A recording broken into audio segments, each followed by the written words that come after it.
বন্ধুরা, সকলকে স্বাগত জানাই আমার নতুন আরেকটি ভিডিওতে। সত্যি এ এক অন্য ওড়িশা।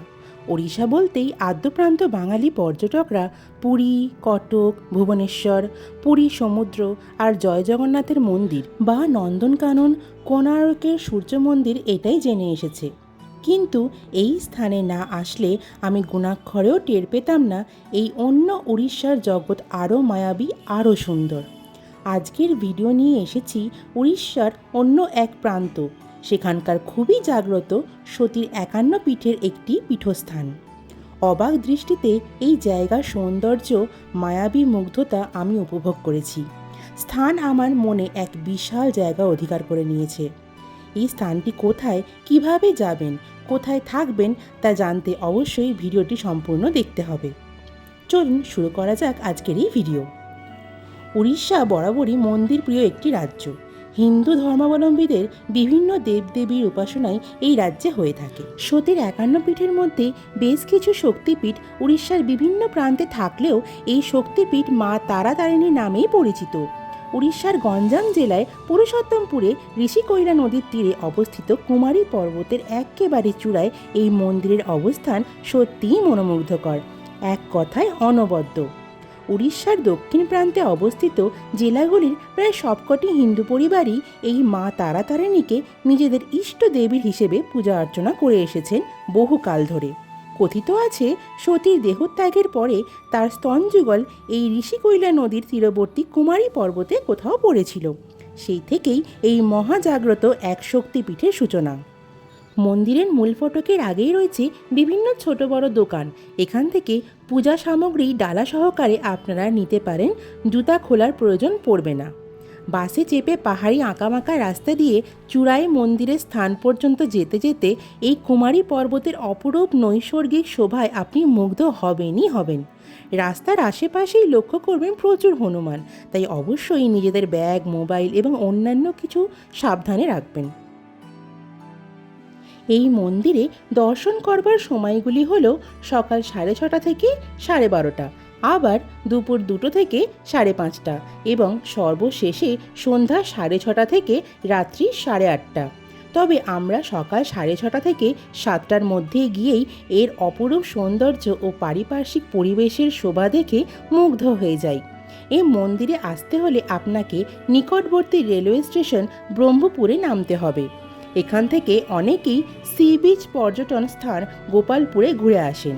সেই ব্রহ্মপুর স্টেশন থেকে এই পুরুষোত্তমপুরের দূরত্ব খুব কম বেশি ২৮ কিলোমিটার, যা গাড়িতে সময় নেবে প্রায় ৪০ মিনিট। রাস্তার অবস্থান খুবই সুন্দর, আর মন্দিরে যেতে হলে কুমারী পর্বতের একেবারে নিচে মন্দির কমিটির গেটের কাছ থেকে ওনাদের নিজস্ব বাস সার্ভিস রয়েছে প্রতি পর্যটক এবং পুণ্যার্থীদের জন্য। মাথাপিছু ৩০ টাকা করে টিকিট আসা এবং যাওয়া। ৫ বছরের নিচে বাচ্চাদের কোনোরূপ টিকিট ওনারা ধার্য করেন না।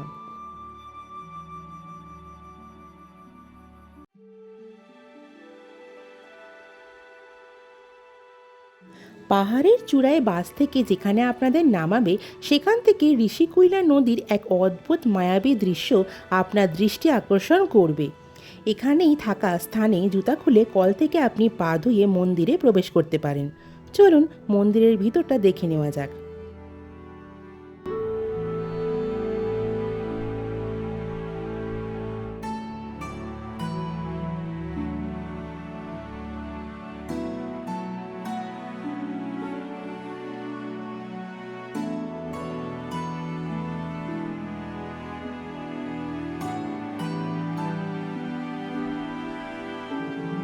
পুজো দেওয়ার পর বাইরে বেরিয়ে এক অদ্ভুত প্রশান্তি মনের মধ্যে, কি সুন্দর লাগলো। মূল গর্ভগৃহ এবং নাট মন্দিরে ক্যামেরা নিয়ে প্রবেশ বারণ থাকায় সেই ভিডিও দিতে পারলাম না।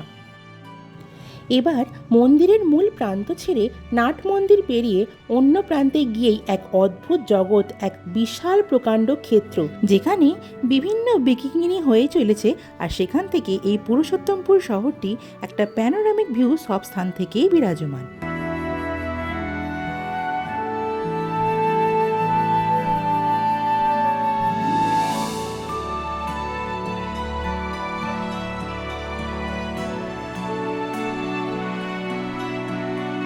অন্য প্রান্তেই রয়েছে কেবল কার বা রোপওয়ে ব্যবস্থা। যারা বাসে করে পাহাড় চূড়ে আসবেন না, তারা একটু রোমাঞ্চ অনুভব করতে পাহাড়ের নিচে থেকে চূড়ায় আসার জন্য এই কেবল কারটি অপশন হিসেবে রাখতে পারেন। তবে আমরা এই অপশনটি না বাছার মূল কারণ হলো ওঠার আগে এবং নামার পরে বেশ কিছুটা সিঁড়ি ওঠা। দর্শনের পরে আবার ওই বাস সার্ভিসের মাধ্যমেই মন্দির থেকে একেবারে নিচে ওনাদের ডিবোর্ডিং প্লেস পর্যন্ত পৌঁছে দেওয়া হয়। এবার আসি কোথায় থাকবেন সেই তথ্যে। হোটেল নিরুপমা তারাতারিণীর একটি অসাধারণ প্রপার্টি, যেখানে প্রকৃতির মাঝখানে ঋষিকৈলা নদীর ধারে এক মনোরম পরিবেশে আপনারা মন্দিরের দর্শন করবার আগে ও পরে সুন্দর সময় অতিবাহিত করতে পারবেন। আগামী ভিডিওতে সম্পূর্ণ ডিটেলস নিয়ে আসছি। ততক্ষণের জন্য আসি, দেখা হচ্ছে আগামী ভিডিওতে। Thanks for watching.